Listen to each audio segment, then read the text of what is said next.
if you look at what we've done with Sudbury, I mean, I came to Sudbury, I think when I was 5 or 6 years old. And you know, the first view I had of Sudbury was coming into Wanapitei and Coniston, the Black Rock. And my grandparents lived for a time in Coniston.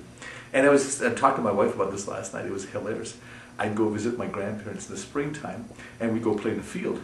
And most of the afternoon was spent trying to get our boots unstuck from the mud. Finally, you get so frustrated, you take the boots off and the socks off, put them in your boots, and you walk barefoot through the mud because that's how bad it was.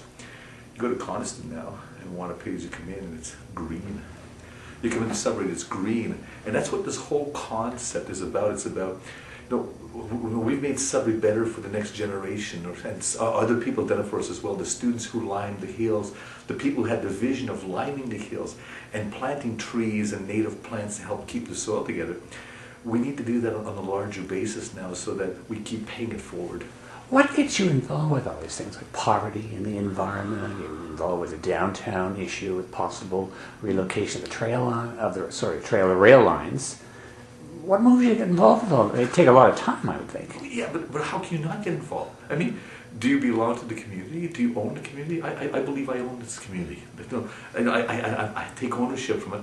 And like, I clean the streets on the weekend because I believe I have ownership of that. And I don't have to be asked to do that. We just do it, my wife and I are like that. And my wife sits on the committees as well. And we do because we really, really want things to work better. Like my wife sits on the Junction Creek Committee. And she's so proud of the movie they did, Junction Creek, Clearwater Revival. What a nice movie. And they put that together. This is a bunch of citizens who get together and say, we need to clean this. This is not the government from on high saying, you shall do this, thou shalt do that. It's people saying, let's do this.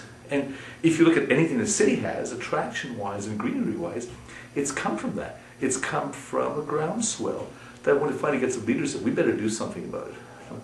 Who was it that says, I can't remember, oh gosh, it'll bother me for, never doubt the ability of a small group of people to get things done, they're the only ones who can. Margaret Mead. Okay. And I'm paraphrasing a little bit. Okay. But it's a small, committed group of people who say, we're going to get this done. You know what? It does get done.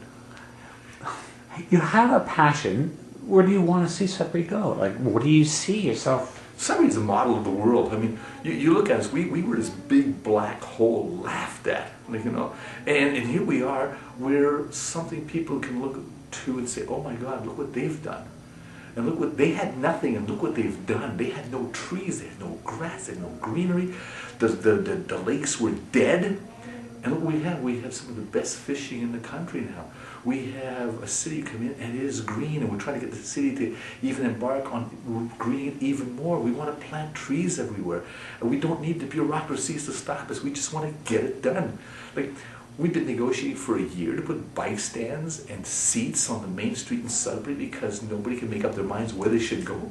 Come on, let us put the stupid things in. I don't understand this whole concept of, oh wait, the powers that be have to decide what is going to happen. It just needs to get done, period. You know, if you put the seat 2 feet over the wrong way, guess what? You can move it 2 feet. Okay. But if it's not there, where are people going to sit? You know. So the bike stands they're not really good there. They need to be moved. Move them. But until you put them down, you haven't done anything. So it's this lack of vision. This everybody wants to control everything. When a bunch of citizens get together to do something, nobody controls it. You just do it. Where do you get your energy? Well, my mom.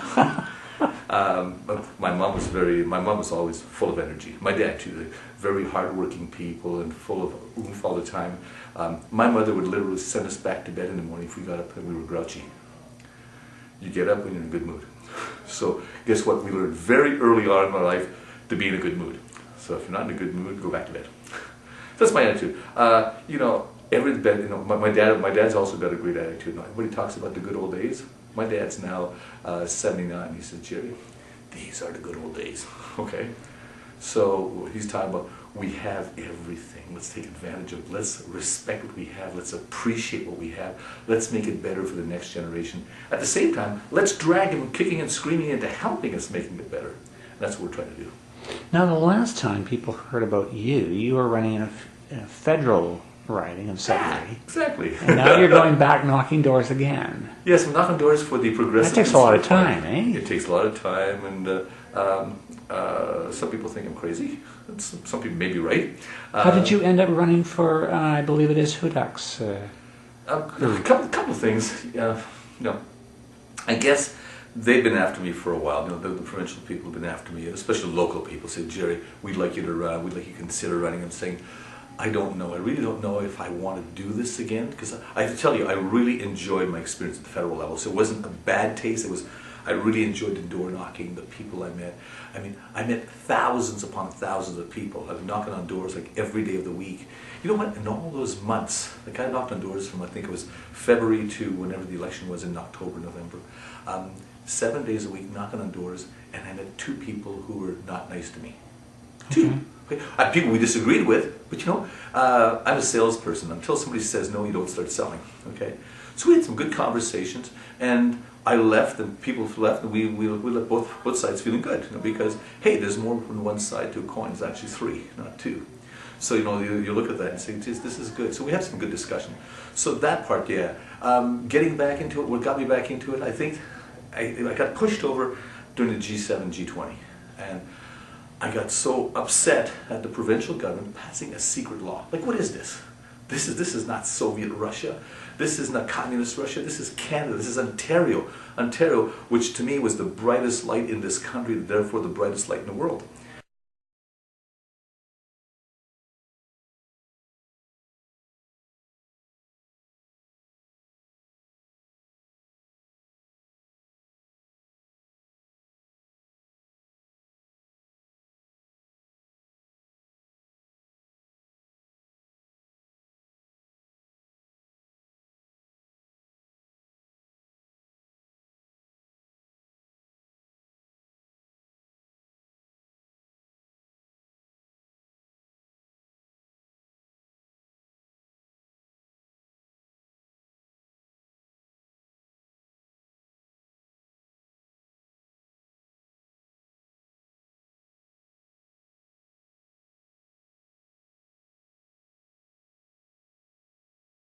Had an interest in poverty because I come from a family where I think we were on the verge of being poor for quite a few years of my growing up, but I think us and a bunch of our neighbors as well, it comes from the same place.